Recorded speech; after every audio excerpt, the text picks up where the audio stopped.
Diego, if you're from away, but I see most of you are from our campus. I'm Pradeep Khosla, I'm the Chancellor, and it's such a great honor for me to welcome the Special Committee to search for the President of the UC system. As you all know, this is a very monumental task. It is both difficult, challenging, exciting, all at the same time. Times of transition like this, when you have to pick a leader for an institution, are some of the most difficult times, but they're also the most challenging times. And especially this time where we are in the middle of an election coming up and we are trying to figure out what would higher education look like, what's the role of UC in the higher education landscape. The UC, as you know, is by far one of the best, one of the most dominant, and the most influential higher education system. I'm going to say in the country, but actually it's in the world. If you look at the 10 UCs together, they truly are amazing, with more than 30+ billion of budget, more than 10 billion of research. So they are making a difference. They're making a difference for California, known for their social mobility. Any one of our 9 campuses has more Pell Grant students than all of Ivy League put together. So that's the UC. That's the UC we know. That's the UC we want to maintain. That's the UC we want to grow. So the task in front of this committee is going to be very challenging. So they're here to listen to you, and I'm just here to say thank you for being here. I cannot appreciate your presence any more than I am right now, and I think you are the people who are going to make a difference in the future of UC. So thank you again. Well, thank you, Chancellor Khosla, for your extraordinary words, and thank you to the whole San Diego campus for hosting us today, and thank you for all of you for being in the room. This is our 4th town hall, which we've had on various UC campuses. The charge of the special committee, before I go on, I just wanted to say that these town hall meetings are the first we've ever done like this in a search for a president, so we really do appreciate all of you being here. The charge of the special committee is to consider candidates for the position of the president of the university, and then we will recommend to the full Board of Regents the appointment of an individual to succeed President Napolitano. Appointing a president is one of, if not the most important action we as Regents undertake. And as you heard from Chancellor Khosla, UC is a large and complex organization, including 10 research universities and 5 academic medical centers. It is also widely recognized as the best public university in the world. Therefore, it is extremely critical that we find the right person, a person who understands up to the challenges that we may face and is committed to maintaining that UC. The Regent's policy guiding a presidential search is quite detailed as to process. And for those of you who are interested, that policy can also be found on the Regent's website. It's Regent's Policy 7701. The policy prescribes that the board chair appoint a special committee of regents who are sitting before you today. Those of us who are not here are watching it on, which is being streamed live online. We are joined today by representatives of the executive search firm Storbeck Pimentel, who have been selected to assist us with this search. The policy also states that the special committee shall meet with designated constituent groups, which we did this past November. However, we wanted to do more. This is the first, as I said, UC presidential search in which the special committee is going beyond what is spelled out in a policy. It's going beyond it to make ourselves available for input from additional stakeholders in the public. And today's meeting, as I stated, is one of those opportunities. You might be aware that we've already held 2 forums to receive input from higher education organizations sponsored by the College Futures Foundation. These forums were held at UC Davis and UCLA. The special committee has also met with union leadership and UC Health leadership. We have also held 3 other town halls on the Riverside, Berkeley, and Merced campuses this past month. We hope to conclude this process and bring a recommendation to the Regents in May. And your comments today are going to really help us in finding the right person for the job. But before we begin with your comments, we would first like to go around the board table and have the special committee and search firm members briefly introduce themselves. So I'm Sherry Lansing, I'm a regent, and I'm vice chair of the search. I'm John Perez, and I'm the chair of the Board of Regents. Hi there, I'm Haley Weddle. I'm a PhD student at UC San Diego, and I also serve as the student regent. I'm Alberto Pimentel, and I'm with Storbeck Pimentel & Associates. And I'm Ann Shaw. I'm the Secretary and Chief of Staff to the Regents. And I'm now going to turn it over to you, Ann, to read the. Well, I think we'll be a little more casual today, and I won't read any rules, but I'll just say we have approximately 20 individuals who signed up to address the Regents. If a few more people come in because they had classes or meetings, we can add them to the list. If, I think we have time to add more. Per Regents policy, each individual will have up to 3 minutes to address the committee. Since we are somewhat flexible in the timing, I'm just going to have my beeper go off after 3 minutes, but if you are finishing your sentence, I'm not going to cut you off at 3 minutes, but please be mindful of the time so we can hear from everyone. So I'm just going to pretty much go down the list and call 5 speakers at a time. Once I've called your name, any order you wish to get up to speak is fine. Just let us know who you are in advance. If you have any materials you've brought with you, you can leave them with us today, or if you don't finish your statement or you'd like us to have it in writing, you can leave that also. So I'll just call the first 5 names. Celeste Cantu, Sean Travers, Yuval Baharov, Eric Hallgren, and Yvonne Hernandez-Friedman. Should I just start? Thank you so much for coming and listening to us. I want to talk with you about the climate emergency. I was disappointed that was not one of the explicit criteria that was listed.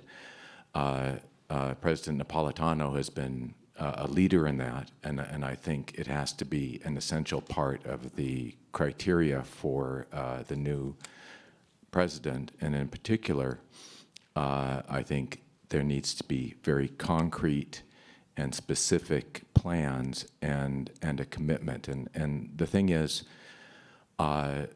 right now, because of Napolitano and the Regents, we have an excellent aspiration for our involvement. And because of our history at UCSD and at UC, in the science of climate change, we have a very important background and position in the world.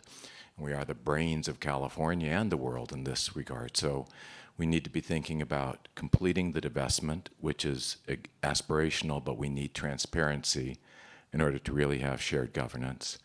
We need education. It needs to be part of the required curriculum and graduation requirements, in my opinion, and I think there should be discussion of that. We need, again, research to be leadership, and the decarbonization has been something that has, I think, been imposed on the campuses without the financial support, and there's going to have to be budgetary commitments to that. So these need to be addressed, I think, in the selection process to select somebody who has a deep commitment to carrying these things out. Thank you. Were you Professor Hallgren? I was Professor Hallgren and still am. I hope. Good afternoon, Regents and members of the Special Committee. Thank you for the opportunity to provide input. My name is Celeste Cantu. I'm the Vice Chair of the San Diego Regional Water Quality Control Board, and I'm also a member of the UC President's Advisory Commission on Agriculture and Natural Resources, known as the PAC, a 28-member board representing California's agriculture and natural resource stakeholders created to provide input to the UC President.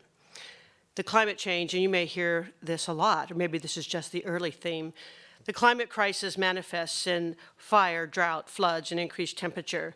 This has a profound impact in every aspect of our economy, environment, and well-being.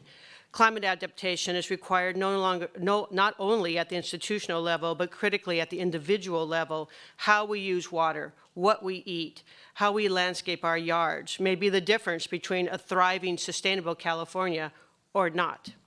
The University of California can have a profound impact on informing science-based adaptations at this level. The university's mission of teaching and research and public service is well known. However, its foundation as a land-grant university is sometimes less well understood. The UC Agriculture Experiment Station and Cooperative Extension System creates a statewide network of over 1,200 researchers and educators working in partnerships with their communities and the state, local, federal agencies to develop and deliver practical science-based solutions to families, farmers, ranchers, and California's diverse urban and rural populations. Master gardeners in almost every county in this state deliver these kinds of solutions to families as they adapt to a hotter, drier climate interrupted by fires and floods. The impact of these programs on both urban and rural communities over the past century is immeasurable. In addition to the qualifications already listed for the new president, I'd like to offer a few additions that we at the PAC believe would enable the next president to carry on and further strengthen the impact of UC work under its land-grant mission and to help implement climate adaptation. First, the ideal candidate would have a demonstrative understanding of the land-grant mission at the core of the University of California.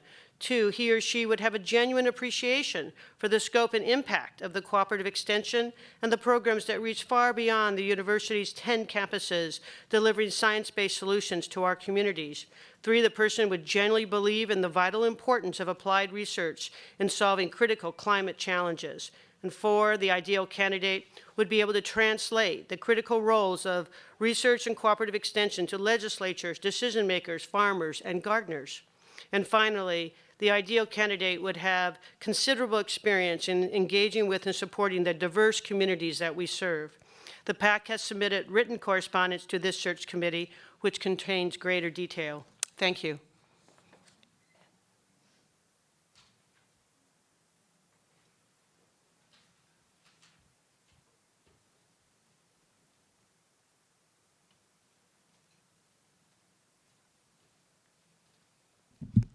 Thank you.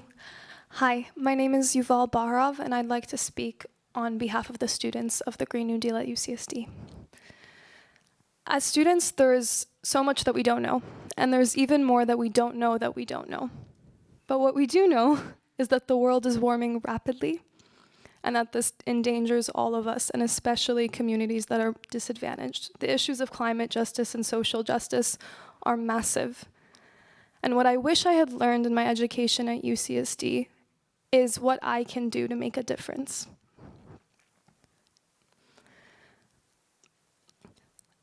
And that's what I'd like the president of the next UC to be able to do, is to show us how UC can be the best, as you said, by having a commitment to climate crisis education and justice and action. We need to learn about these issues in all of our classes, not just in specific classes that are devoted to climate science.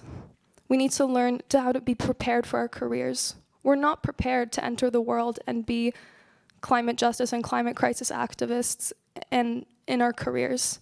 Whether we're trying to be engineers or computer scientists, the issues of climate impact almost every single industry.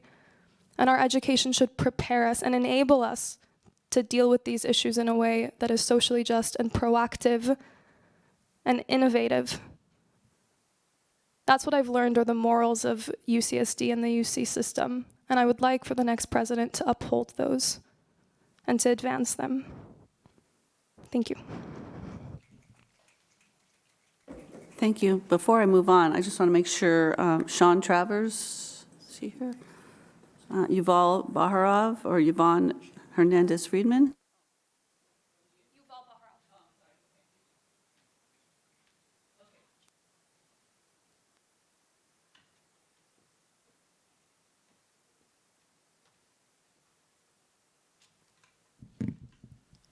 Good afternoon, Regents and members of the search firm. My name is Dr. Yvonne Hernandez-Friedman. I am a staff member here at UC San Diego, and I'm the staff co-chair of the Chancellor's Advisory Council on the Status of Women. So I'm just here to talk on behalf of my group. So I just have three very brief points. Our hope is that the UC president is committed to actions and change initiatives to promote diversity, equity, and inclusion at every level of the UC, especially within top leadership. Someone who can create policy to curtail cronyism and bias in hiring decisions by requiring implicit bias training for all faculty and staff recruitment committees, as well as requiring the use of executive search firms for positions at the director level and higher. We've seen some work towards this, but we'd like to see some broader work at the UC level. We hope that the UC president will also hold campuses accountable for bringing parity across all constituent groups by expanding access to paid leave, livable wages, a path for promotion for current employees, retention, and professional development and mentorship for staff, postdocs, all faculty titles, and students. And we also hope that the UC president will not shy away from creating a more family-friendly climate for all by requiring consistent and fair use of alternative schedules and telecommuting policies for parents as well as caregivers. Thank you.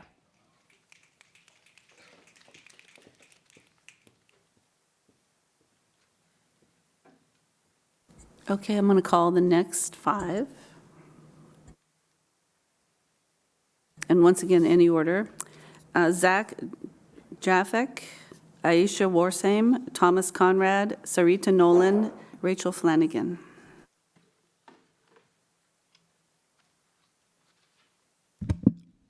Hey, my name is Zach Jaffick. I have a short time, so I'm going to make my point quick. I don't want an administration, and frankly, we as disabled students on campus don't need an administration that continually disregards minorities. And let me explain. The UC campus has created accountability reports by the UCOP where they made the manner in which key performance indicators are disclosed to and discussed to the broader public. Despite having data for disabled students, UCOP chose not to disclose that information for disabled students. Hypocritically, in 2018, by an accountability report, they said University of California also places high value on the contributions of students of different abilities, backgrounds, and cultural backgrounds. The physically disabled student program began in 1970 at UC Berkeley and has been a catalyst for other similar programs system-wide. Speaking candidly, we don't need any more administrators that have such a disregard for identities where your system claims responsibility and ownership for the work of disabled students and advocates who fought hard for our legal rights in Berkeley in 1970, and then continues to take ownership and pretend that that's your success, and then flip back and not report numbers of our constituents. Here's a quick synopsis of the issues that we face at UCSD as disabled students. As a proportion of the population of disabled students, UCSD serves the fewest number of disabled students of any UC campus. For reference, UCLA serves 37% of disabled students that are recognized by the campus, where UCSD only serves 17%.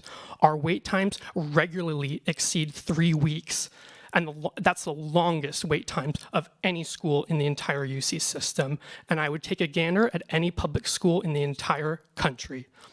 Our school was the last to adopt an online portal to facilitate accommodations. A 2019 work group for disability conducted by the university found that the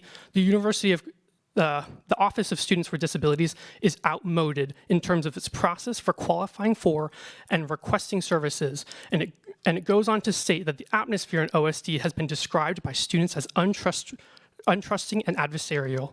Actions like cutting out disability from the accountability report are not without consequence. Mirroring this omission, our voices are suppressed by administrators who have actively pushed against a satisfaction survey for students like myself in the OSD system for 9 years. We have never had a satisfaction survey that was anonymous. If you choose to disregard our identities and appoint a president that will sit in an ivory tower and disregard populations and minorities they serve, expect to see us in the street, peaceful but loud, protesting your ineptitude, pursuing your administrations in court, and filing complaints with regulatory bodies. Thank you.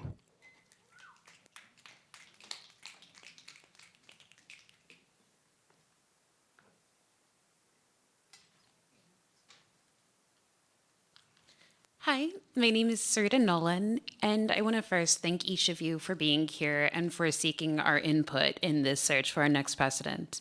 So I'm a transfer student here who also struggles with invisible disabilities. UCSD needs to celebrate, and, well, not UCSD, but UC as a whole needs to celebrate and support the intersectionality between racial identity and disability.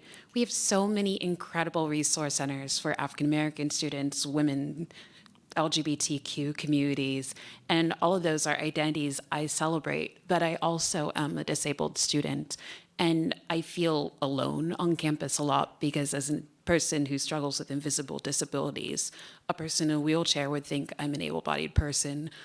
A person that's able-bodied would take me for someone who's like them, but there's no place for someone like me to just have a place to go throughout the day and just relax with other students. And maybe if I need to vent about how the pain's been struggles, I can do that. And I feel like it should also be included under the Vice Chancellor for Equity, Diversity, and Inclusion, because we are so strong, so hardworking, and we push through more than any student does who does not have to struggle with disabilities. And I want to thank UCSD for having free parking for handicapped students. It is so expensive to have disabilities. I mean, vitamins, massage, whatever we have to do to make our lives livable, we do that. And I hope that the UC system adopts this as a whole. And I feel like I was excluded from my first fire drill here at UCSD. I had the choice between my first floor accommodation or living on the 11th floor in the Bioscience Scholars.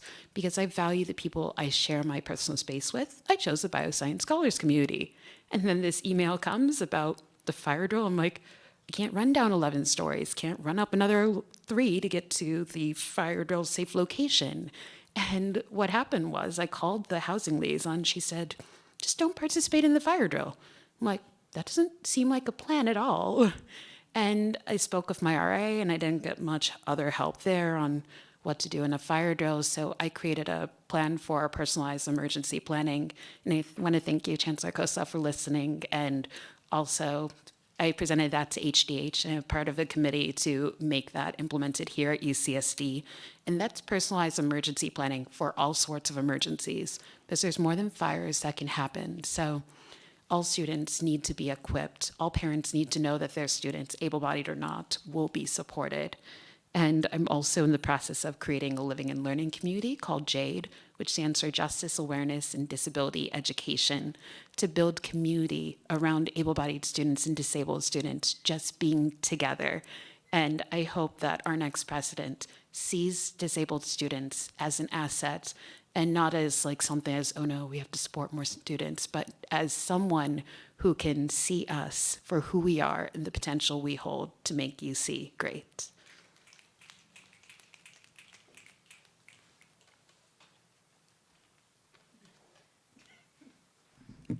Hello, my name is Rachel Flanagan, and I'm president of the Graduate Student Association.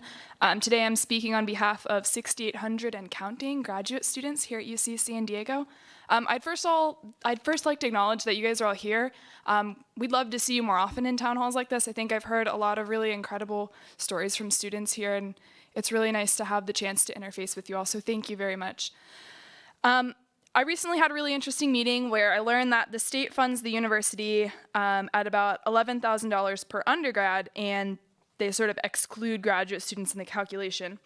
It's no secret among any of us here at this point that graduate students are requesting a cost of living adjustment due to the challenging costs at our local campus communities.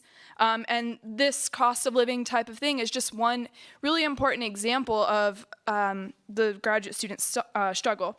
So I'd like to respectfully request that we find a president who has a doctoral degree, who actually really understands the full scope of challenges that all students at the UC face. Graduate students are we carry the load for instruction here, we carry the load of the research, and we also do a lot for mentorship, especially because we have an incredibly awesome initiative around undergraduate research at this university. I'd also like to emphasize my preference to consider a fresh perspective, so I'd like to bring in someone from outside of the UC. I'm an engineer, and I find a lot of value in someone who comes in, who's new to the system, and who can ask questions. Perhaps they're qualified to understand the system, but that fresh perspective is really important because we are at a turning point systematically. We are fighting for fundamental needs such as food, housing, and mental health, and those challenges are actually becoming the biggest barriers to maximizing our educational experience. I'd also like to ask for somebody who has experience working with the legislature, maybe California state legislature or beyond. There's a lot of systematic change that can be made, and the UC has a really incredible opportunity to best the Ivies and best MIT if we can work together collectively to make some really, really big systematic change. Finally, I just want to express solidarity with folks who came up and advocated for a president who can further our system-wide goals around climate change and carbon neutrality. These are important projects that I'm considering in my presidency as well.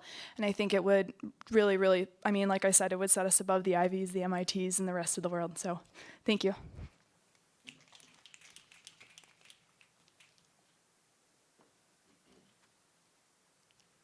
Hello, thank you all for being here today. My name is Aisha Warsame. I'm an undergraduate student here at UC San Diego. I am a part of a student organization called United Students Against Sweatshops, Local 94. It is a student-led labor advocacy movement across the nation. And so one of the main campaigns that we've been working on alongside the labor union on campus, AFSCME 3299, which I'm sure you all are familiar with, and their fight for a contract demand. It has allowed me to learn so much more about the workers who keep this campus running, the value of their voices on their job, and what it means for us as students to know that our money is going to a UC system that gives workers a living wage, job security, and ensure a non-worrisome future. They've recently had a victory in getting this contract in which they've been waiting for 3 years.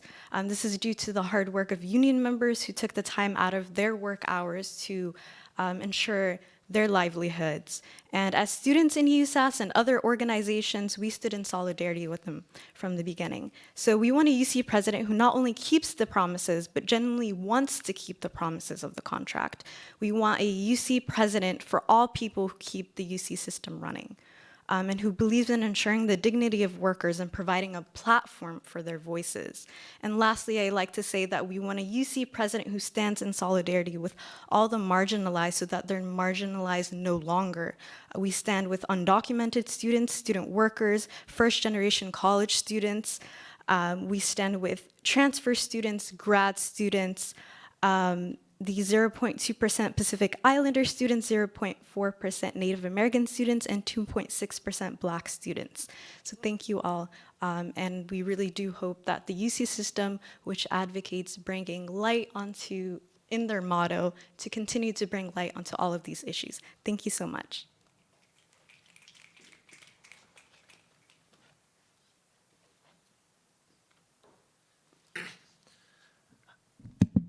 Hi, my name is Thomas. I am a student here at UCSD, an undergrad, also with USAS Local 94, and I'm just here to, again, reiterate my friend and colleague's point that we really need a UC president, right, that understands the importance of workers having a voice in their work site.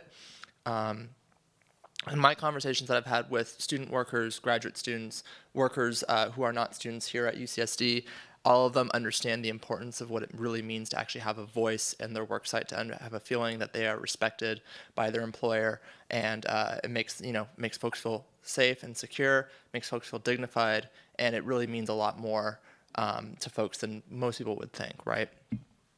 And so the UC contract that AFSCME workers just won is a huge win because it represents an understanding that the UC has actually listened to its workers and that the workers' voice has been heard. And that is just symbolically a huge thing for folks, even more so than some of the wins in the contract, although it's a good contract.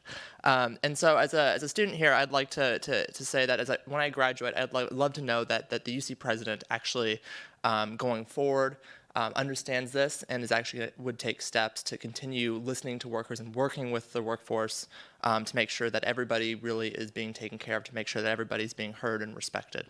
Thank you. Okay, before I move on, I'm going to circle back. Sean Travers.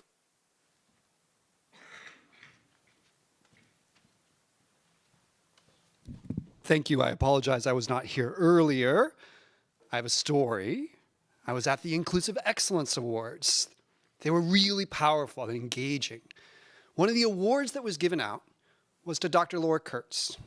She looks at data, and she has done so much work to understand the experiences of the LGBTQI plus community in terms of data. That's something unique that the University of California can do.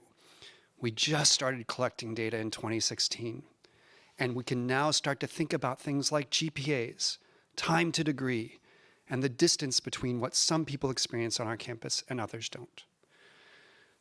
When I think about what a new president of the University of California needs to bring, it's practical experiences in working with equity, diversity, and inclusion issues. It's understanding the intersections. And at the end of the day, it's looking at the data and trying to move things in a way that makes a difference in the lives of our students, and in particular, our diverse, intersectional LGBTQIA+ students. We finally have the data to look at it. I'm hoping for a president that will take the time to really say, yes, let's look at it. Let's figure out what it means, and then let's take action to make the campus climate better for all of our students. And echo to that, the UC Path system is allowing our employees to identify their sexual orientation and gender identities as well. We can start to understand the experiences of our employees as well, because the climate is not just our students, although of course it is about our students, but our faculty and staff impact them as well. So let's think about that too. That's what I'm hoping for. Thank you for the time. Again, I apologize for being late.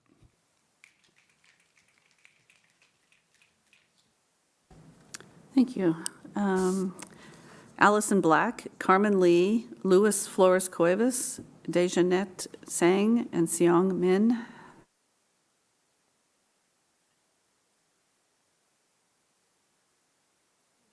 Hello, good evening, everyone. I also want to say thank you for this time for public input. I think it really means a lot to everyone here and to me. And my name is Allison Black, and I'm here with the Chancellor's Committee for the Status of Women and UCAFT lecturers.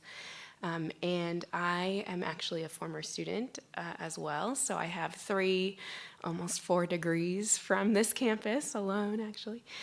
So I really love UCSD, and I thought I wanted to share some thoughts, not only of my own personal thoughts, but from the groups that I am working with as well.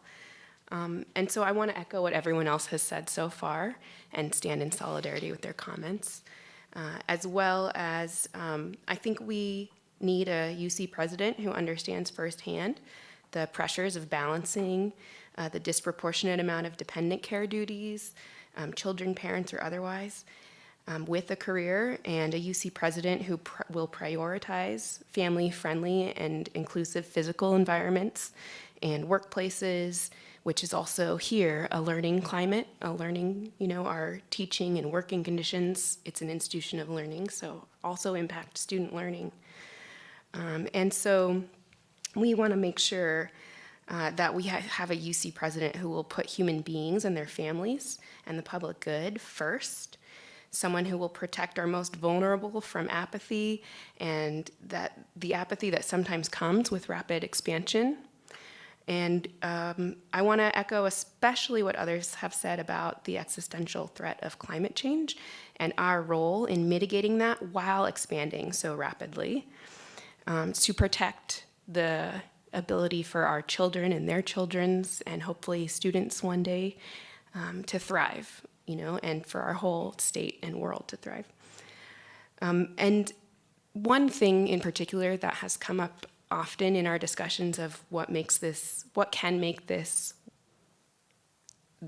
campus and other campuses more family friendly is reducing the time required between lactation places. So when we think about expansion and new buildings, really taking that into account. And I know there's been some great work on that, so we want to make sure that that work continues to be at the forefront, but also mixed use spaces.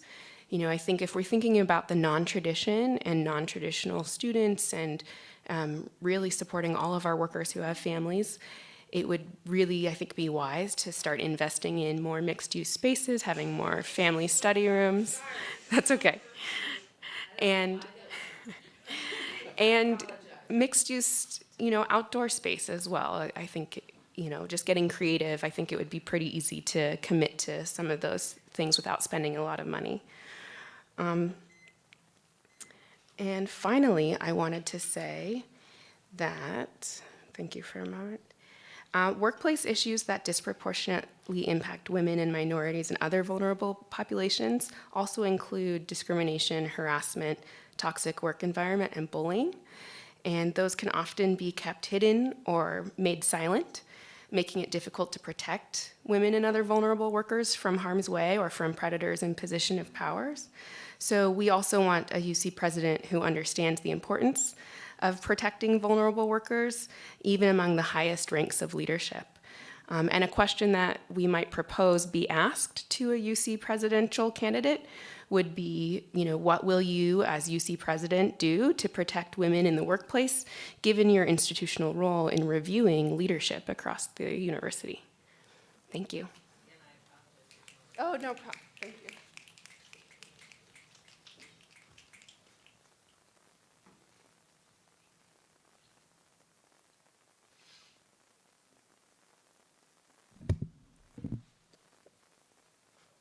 Hello there. My name is Luis. It is an honor to be here. I would like to speak on behalf of those who could not attend today. With that being said, one of the requirements for a UC president is that they demonstrate a record of advocacy for diversity, equity, and inclusion. Thus, I urge the committee to choose wisely a new president that is an ally to undocumented students in the UC system. Some of you may be aware that people of undocumented status are currently under scrutiny by the US presidential office. It is a dark time for us. And I ask all of you to consider the 4,000 students across the UCs and their families that depend on the University of California for relief. We need someone who supports the expansion of dream centers, such as the Undocumented Students Service Center here at UCSD, that is starting to feel a little small as more undoc students realize the wonderful legal services, school supplies, emotional support, and basic needs that this service center supplies to them. If the unfortunate event occurs that the DACA program comes to an end, the undocumented students of the UC system will want to know that the UC president has their back and will promote and maintain the diversity, equity, and inclusion by ensuring our students are safe, taken care of, and invested in. I haven't mentioned this yet, but I am indeed an undoc student in cognitive science, and I'm a trumpet player. And I would not be standing here in this room if it weren't for the legislative advocacy program with the Undocumented Student Service Center. Thus, it is crucial to me and many other undocumented students that the next UC president be an undocu ally. Thank you for your time.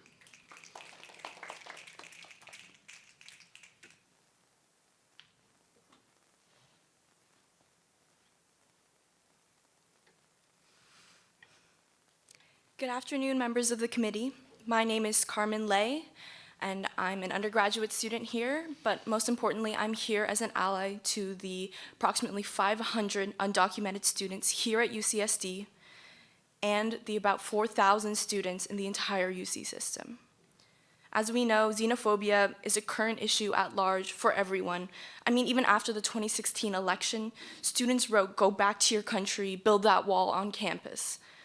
But for undocumented students, xenophobia isn't just an inconvenience. Many of them live in fear, especially since UCSD is so close to the border. In fact, there are plenty of students that have more of a right to speak here today for you, but are afraid to reveal their status publicly for fear of repercussions. Although, obviously, some of my brave friends are speaking here today as well. The UC has an obligation to protect undocumented students, especially in terms of accessing resources such as basic needs, financial aid. I mean, DACA students have reported that they have to jump through so many hoops and badger financial aid offices in order to just get work study, whereas students who are eligible for FAFSA get it automatically. And not all UCs are lucky enough to have a center for undocumented students, which is especially important because not all undocumented students know who they can trust, know who they can feel safe with, especially with DACA under fire right now, right before the Supreme Court. Fortunately, UCSD has the Undocumented Student Services Center, and I am with the Undocumented Students Center's legislative advocacy program to fight for state legislation to help undocumented students all over the state in California public colleges. But change also has to come with the UC president. The UC is very powerful, and it is imperative that the next UC president is an ally to undocumented students and is dedicated to establishing resource centers to provide mental health, academic, and legal counseling to undocumented students, as well as prioritizing undocumented students and access to resources. Thank you.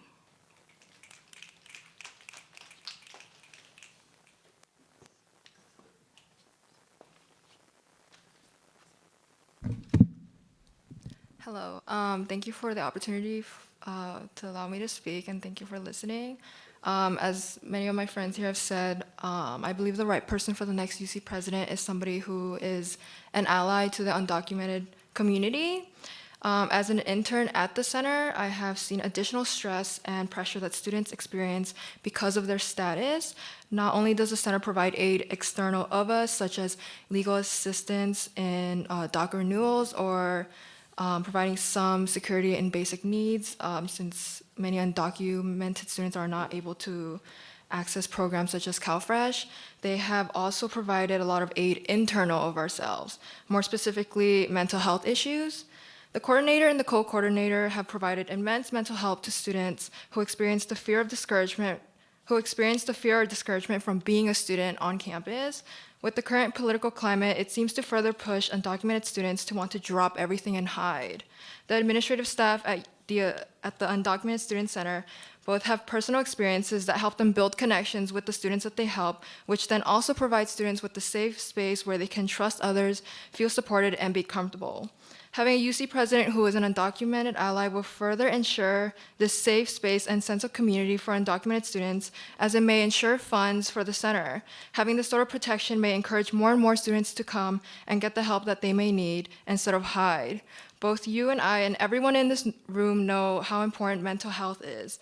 But if students feel the need to hide, how do we expect that they can focus on their studies if they're also experiencing your normal student mental health issues? They have to worry about who they have to trust, but keeping and maintaining or expanding a space just like our current center can lessen some of that stress. We are concerned that by having a UC president who is not an undocumented ally will remove this feeling of security and resources, which would affect 4,000 UC students as well as increase the amount of strain that is put on them already. Thank you.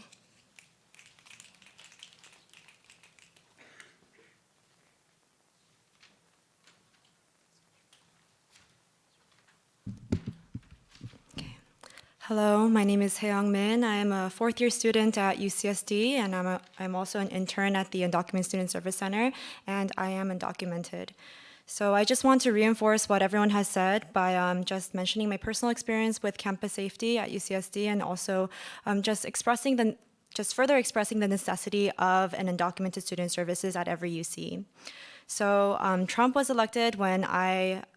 Trump was elected to office when I entered my freshman year at college, and that evoked a lot of anti-immigrant, xenophobic actions around campus, which Luis and Carmen have briefly mentioned about the chalking around campus that told immigrants to go back to their country. And although the UC president at the time has issued a statement about feeling unsafe, UCSD did not issue any other email about how it is unacceptable to not accept immigrants. And that just made me feel incredibly alone and depressed. I couldn't go to CAP because I couldn't trust if any of the psychologists were anti-immigrant, because xenophobia is still not nationally recognized as a discriminatory factor.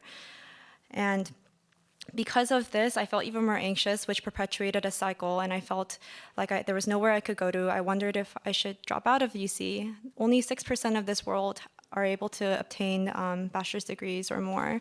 And I felt like I was undeserving because of all the hate and all of the attention, the negative attention focused on undocumented students on the campus. I was too scared to even go off campus. When I wanted to shop for groceries at Ralph's, I wondered, given our proximity to the border, if ICE would come and whisk me away, if I would get caught doing something innocent and be perceived as, doing something illegal, because my very presence as defined by this nation is illegal. And it was only when the Undocumented Student Service reached out to me that I finally felt like I could breathe, but my fear never went away. So the center has certain protocols if something happens for students, but it's just not enough. And I'm very thankful that UCSD has a space and has an awesome coordinator that has worked so hard in order to make students feel like they can graduate, in order to have student retention, undocumented student retention go up. But not every campus has a space for undocumented students. Not every UC campus has, has a coordinator who actually cares. So right now we have, as Karan mentioned, over 4,000 undocumented students in the UCs. And I just want to say that the next UC president should be someone who cares, should be someone who can advocate for undocumented students, because what we have is not enough. It's not enough when an undocumented student leaves because she's scared of the campus climate, even though she knows she used to work 7 hours a day for $20. It's not enough when a student loses her housing because her roommates found out she's undocumented. And when she faced the chancellor herself, he ran away from her. It's not enough when a dad comes in because he wants to ask if his son will be okay because the dad will be deported in 2 days, and he just wants to make sure his son will be okay without him and that there will be a community that cares for him. So I want to end on 2 things. Thank you for coming, because even though I do kind of perceive this as your job and your duty to listen to us students and faculty and staff, I do want to thank you because I am thankful to be able to speak. And I want to ask a rhetorical question. Will you take us into consideration? We've been asking for help for years. Ever since I stepped onto this campus, I've talked to UC's regents. I've been to legislative offices, both in DC and in California. I've talked with so many people so many times for 4 years, and I've never felt heard. So will you listen and take action? Will you make sure that the UC president is someone who will care for every student? Thank you. Thank you. Next, Adam Aaron, Anna Castiglione, Tal Golan, Rick Pinion Delgado, and Victor Wang.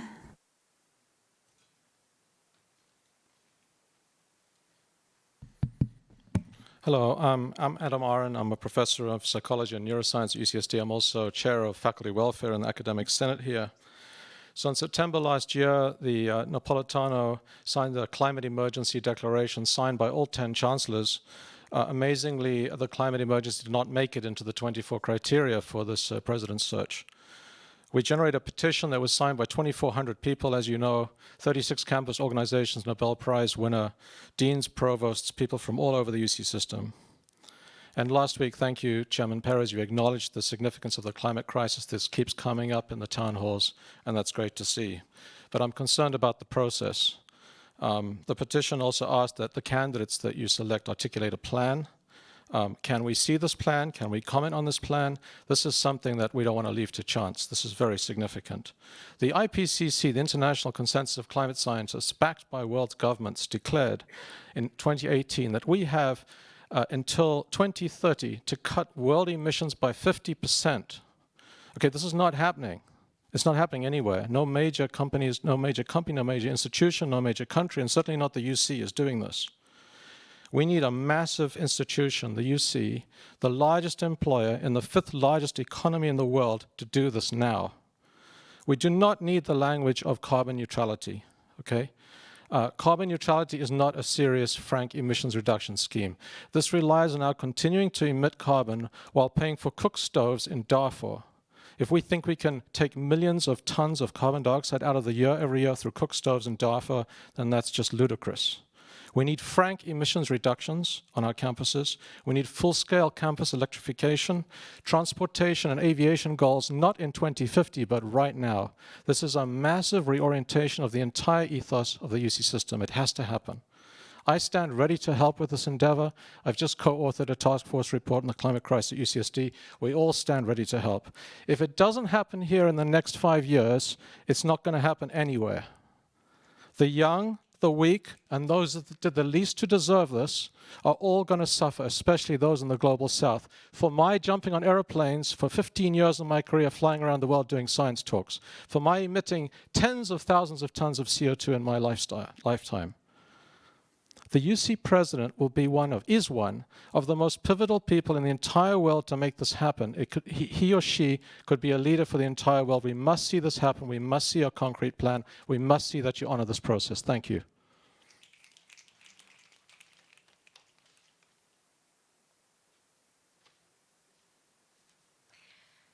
Thank you all for being here today to listen to your community in this very important moment for the UCs. I am a graduate student in psychology at UCSD, and I made it here through lots of hard work, hopes, and motivation. As a graduate student, I'm generally hardly ever disheartened. Obstacles are just a reason to double the work and keep going, and I think this applies to most of the graduate students in the UCs. However, there is something that does dishearten me.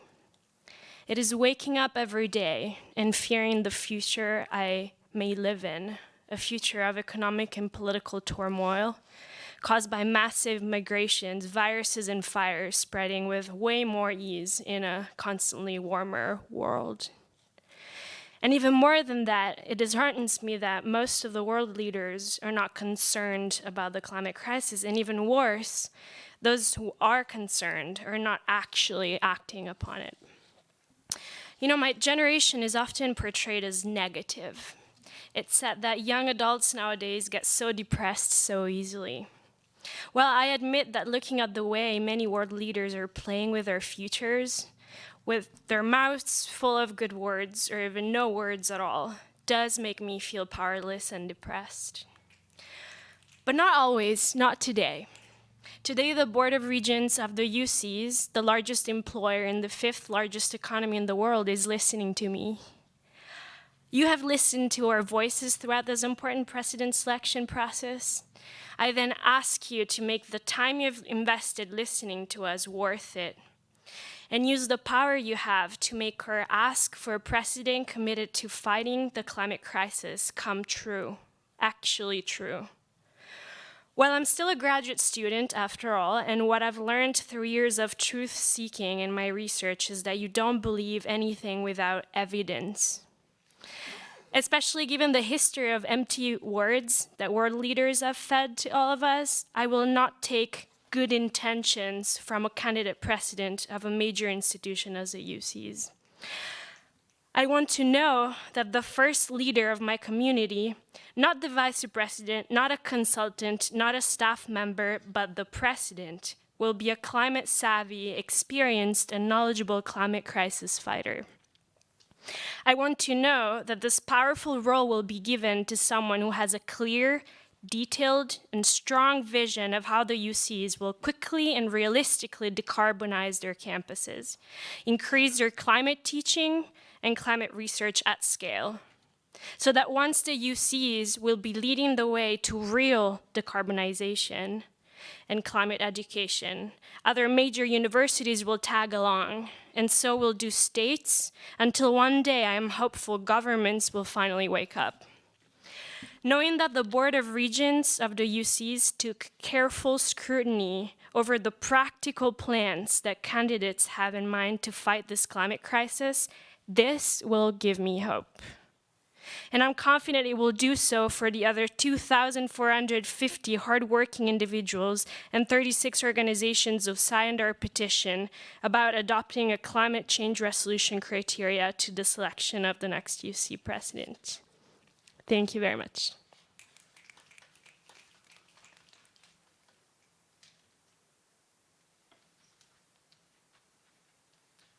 All right, good afternoon. My name is Victor Wang. I am the Vice President of External Affairs at the UCSD Graduate Student Association. You have heard from Rachel, my president, earlier. I also stood before this board back in November because I was invited to talk on behalf of graduate student interests for this committee. For today, I'd like to reiterate a couple different things that we had mentioned back in November to make sure that this is fresh on you all's mind while you're going through this process and through these town halls. Specifically, I wish to speak on certain criteria within when evaluating different applicants for this position, particularly looking at people's past experience in these following 3 areas. The first is experience with expanding organizations with limited resources. The second is experience in being tough with elected officials. And the third is experience in creating and fostering positive organizational dynamics and atmosphere because of the following reasons. For our first one, experience with expanding organizations and limited resources. Obviously, the UC system is continuing to expand, and it seems like there is no end. In fact, that it is accelerating. This is particularly tough on a campus like San Diego, where we have to deal with construction and also take in multiple hundreds of students additionally every single year.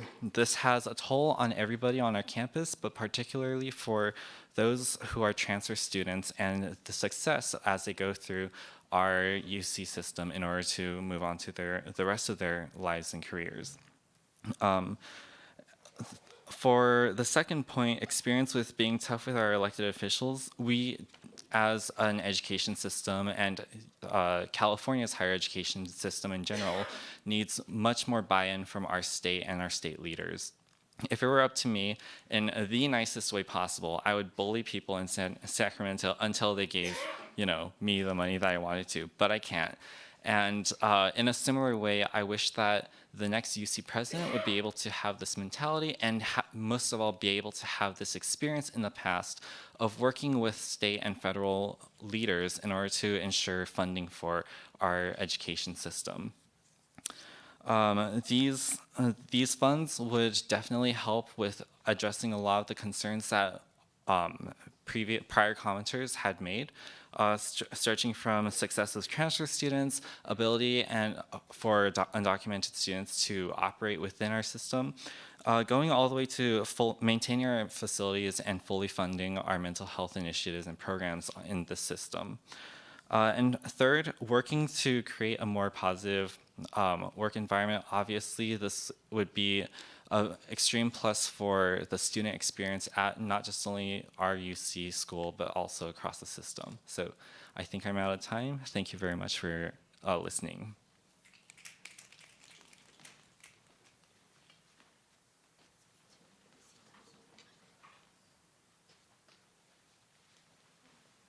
All right. Hello, everyone. My name is Rick Piñon Delgado.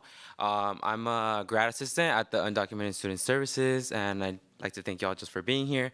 I want to echo what some of my fellow friends have said on the undocumented community at the UC campuses, but on top of that, I also want to frame a lot of what undocumented students have done here at the UC campuses, and that is to say with all the barriers and things that already exist that make the living situations for an undocumented student at a UC campuses exist. There are thousands of undocumented students who have graduated, and that is a big point to mention, because on top of all these barriers that already exist, undocumented students are still succeeding. But it's not to say that they deserve to have those barriers in front of them.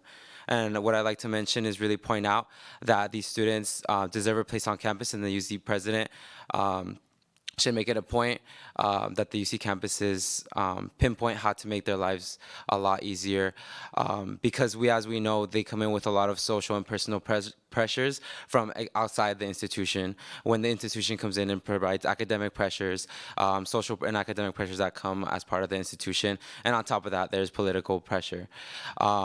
With that being said, I also would like to remind you all that being an undocumented student is not just being an undocumented student. It's an intersection of lives. It's also being a Black and undocumented student. It's being an LGBTQ and undocumented student. And when you attribute all those different sections as part of their lives, it only adds to the different barriers that they have to go through when they come through the UC campuses. So with that being said, I would like to just acknowledge that I myself, and I believe the UC needs a president who understands the power behind the UC and what kind of statement that the UC can make by providing these students with these services, and how much can come out of providing undocumented students with these resources in order for them to succeed at these campuses. So thank you.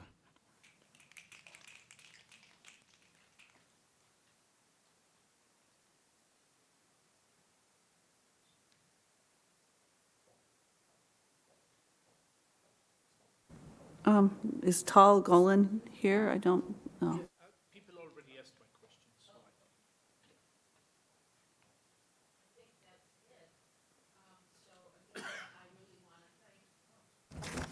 I also want to suggest that you get new mics. I really want to thank all of you for being here, and we really appreciate all the comments and presentations that you made before us. We really appreciate your input and the opportunity that you've given the special committee to hear your views. But I also want to tell you that your input can go beyond today. A special email address has been established that can be accessed through the presidential search webpage established by the Regents office. You can find this from the Board of Regents homepage. And alternately, you can contact the Secretary's office for the link and an email address. And again, thank you. We listened very carefully. We made notes. I apologize that my computer went off unexpectedly, but I was listening, and I thank all of you again for being here, and we take your comments very seriously. Thank you. Again, I'm John Perez. I'm the chair of the board. This is the last of the town halls we're doing. And I just want to give a little feedback, if I may. When I looked at the Regents' policy outlining the process for selecting the president, I felt it was deficient. And when I appointed the committee members, I was looking to appoint committee members that would look beyond the narrow constructs of the pre-existing policy. And I wanted to put together a committee that would be receptive to doing a lot more listening than that which was historically expected in the policy. And so when I appointed the committee, I was very happy that the committee agreed to do a couple of town halls and a couple of listening sessions with other leaders in higher education, but more importantly, really getting around to campuses and having this conversation. Mention was made of the fact that at the last town hall in Berkeley last week, I responded specifically to the question of climate change and the fact that even though the board had already identified a specific call for applicants and talked about some of the issues that had been officially raised, that the search committee was not going to be limited by that. And the value of doing these hearings was to see what else we came up with from the campus community, to hear the issues that wouldn't have been brought to us if we had limited ourselves just to the official engagements with stakeholders.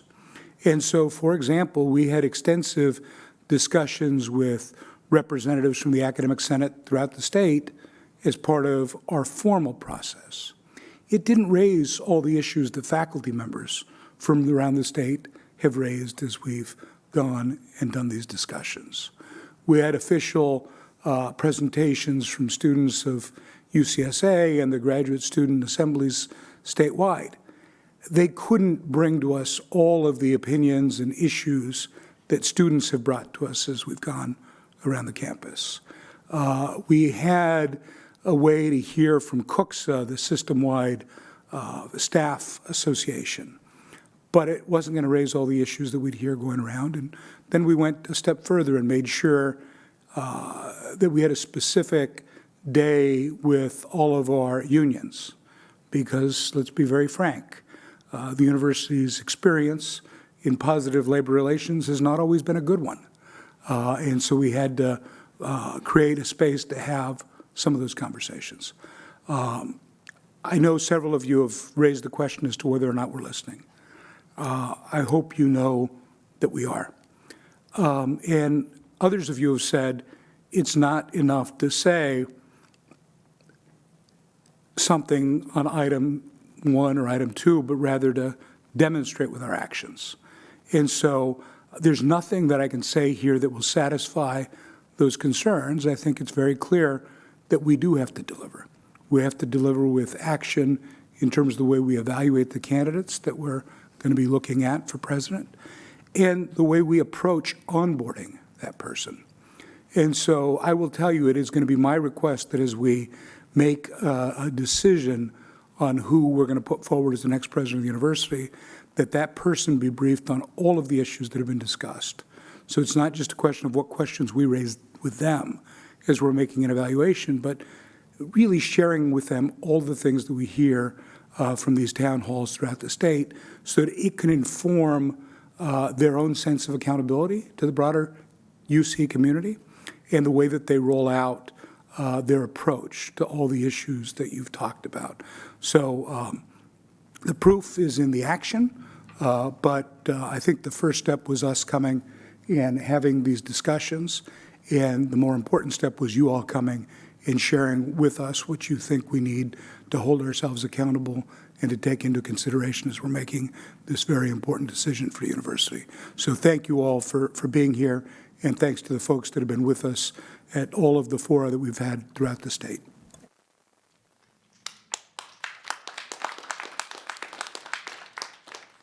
Good luck.